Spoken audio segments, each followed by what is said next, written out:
Hello everyone, welcome back to my channel. I am Vanshika, a CBSE 10th grader. So guys, this video is going to be my experience कि मैंने आज कैसे पढ़ाई की। तो guys सबसे पहले ना मैं स्कूल से आते ही तो अपना फ्रेशन अप हो रही थी एंड उसके बाद 2:45 से मैंने अपनी पढ़ाई शुरू की थी। तो मैं एक्सरसाइज 12.2 बना रही थी मैथमेटिक्स में and this is my last chapter in school and इसके बाद फिर मेरा रिवीजन स्टार्ट होगा। तो इसीलिए एक तो ये चैप्टर बहुत ही ज़्यादा कॉम्प्लेक्स था, तो इसमें मैं 4 क्वेश्चंस तक ना स्कूल में ही करके आ गई थी बिकॉज़ बहुत टाइम टेकिंग है एंड इनफैक्ट इसका ना आंसर भी जल्दी आते नहीं हैं। मैं ना क्या ही कहूँ, मेरी कैलकुलेशन इतनी ज़्यादा वीक है कि मैं कैलकुलेटर की हेल्प से इस चैप्टर को ना जब तक नहीं बनाती हूँ तब तक मुझसे बनता ही नहीं है। मतलब मैं बार बार हर एक क्वेश्चन में गलती कर देती हूँ एंड लिटरली मैं जितनी बार चेक करती हूँ ना उतनी बार मुझे नई नई गलतियाँ मिलती हैं। तो ज़्यादा टाइम वेस्ट ना करते हुए मैंने फटाफट से मैथ्स बनानी शुरू की एंड आप देख सकते हो बुक में डायग्राम दिया हुआ है, फिर भी मेरा माइंड इतना एब्सेंट था उस टाइम पे कि मैं क्या ही बना रही थी। उसके बाद फिर मैंने सही से बनाया। Guys it literally took me an hour and 15 minutes, तो उतनी देर तक मैंने यही चैप्टर बनाया। उसके बाद ना फिर मैंने प्रोबेबिलिटी शुरू कर दी थी बिकॉज मेरे जो ट्यूशन में है ना यही वाला चैप्टर चल रहा है एंड मेरे ट्यूशन में भी काफ़ी सारे चैप्टर्स बचे हुए हैं, मतलब 2 या 3। तो वही मेरे को करना था, तो इसीलिए मैंने फिर प्रोबेबिलिटी बनाई। मतलब आप समझ सकते हो 2 घंटे तक तो मैंने मैथ्स ही बनाई। उसके बाद फिर मेरा पढ़ने का मन नहीं हुआ तो मैं पढ़ने से उठ गई थी। तो गाइस बोर्ड्स एग्ज़ाम ना बहुत ही नियर आ गए हैं एंड यस अब बस 2 मंथ्स और 3 डेज़ या 2 डेज़ समथिंग कुछ बचा हुआ है। एंड अगर अब हम एक फुल प्लान स्ट्रैटेजी नहीं बनाते हैं ना तो this would create a problem. तो इसीलिए हम लोग को एक स्ट्रैटेजी क्रिएट करनी पड़ेगी and may be in the upcoming videos आपको मेरी स्ट्रैटेजी दिखेगी जो कि मैं बनाने वाली हूँ। तो मैंने प्लानिंग कर ली है कि मेरी स्ट्रैटेजी किस टाइप की रहने वाली है एंड येस मैं आगे कैसे पढ़ूँगी ये मैं आपको ज़रूर बताऊँगी। So stay tuned.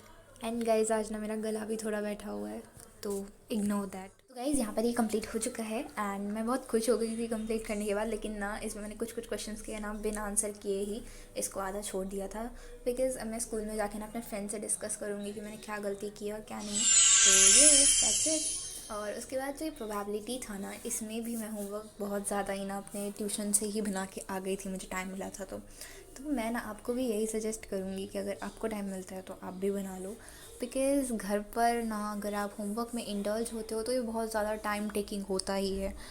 And also अगर आपको स्कूल में टाइम मिल रहा है तो आप उसको वेस्ट मत करो, या तो आप आज क्या पढ़ने वाले हो वो पढ़ लो जो कि थोड़ा सा इम्प्रैक्टिकल लगता है क्योंकि स्कूल में बहुत ज़्यादा डिस्टर्बेंस होता है तो आप मे भी ना पढ़ पाओ, तो इसीलिए वो पढ़ लो या तो फिर अपना होमवर्क बना लो। तो see guys what I receive a parcel from Amazon. So yes मैंने इसे खोल लिया था पहले ही बिकॉज मेरे को खोलने में थोड़ा टाइम लगता है। तो ये ना PW की तरफ से 15 सैम्पल क्वेश्चन पेपर वाली बुक है जो कि आपने बहुत ज़्यादा ही देखा होगा, अभी बहुत ही ज़्यादा पॉपुलर हो चुकी है ये एंड ऑलमोस्ट सबके पास होता ही है। तो मैंने भी यही ऑर्डर कर दिया था एंड यस मुझे थोड़ा लेट हो गया दिखाने में, सो सॉरी फॉर दैट। तो मैंने 4 सब्जेक्ट्स ऑर्डर किए हैं। तो गाइज ऑलमोस्ट आप हर जगह ये बुक देख ही चुके होंगे तो मैं ज़्यादा नहीं बता रही हूँ, बस मैं थोड़ा सा खुद देख रही हूँ। तो लेट मी टेल यू कि इसमें मैंने क्या क्या देखा। तो सबसे पहले तो इसमें प्रीफेस दिया हुआ था, फिर ये सिलेबस दिया हुआ है और अकॉर्डिंगली कितना मार्क्स का होगा वो भी दिया हुआ। उसके बाद इसमें ये भी दिया हुआ है how to rock your boards exam, जो कि मुझे बहुत अच्छा लगा पढ़ के।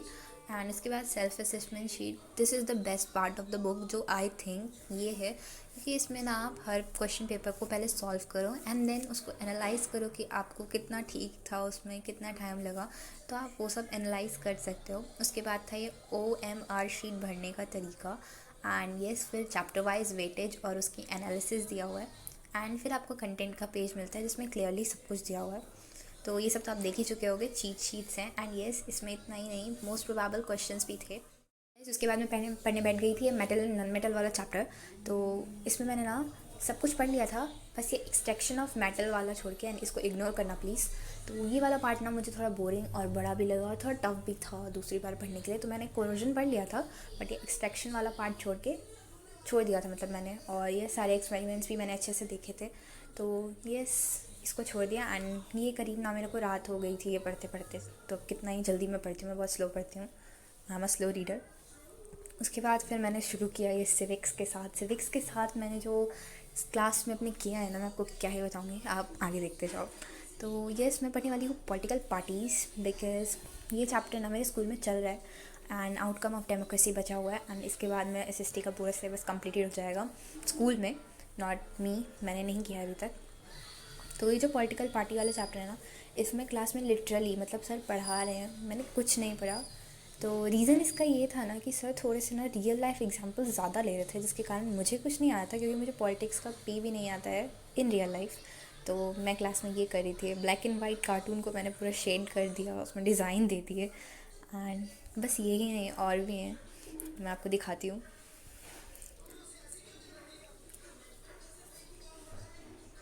ये देखो गाइस, यहाँ पर मैंने बीजेपी का लोगो और ये रोज़ बनाया है, तो एटलीस्ट बस मेरे को बीजेपी का लोगो पता चला है इस चैप्टर में।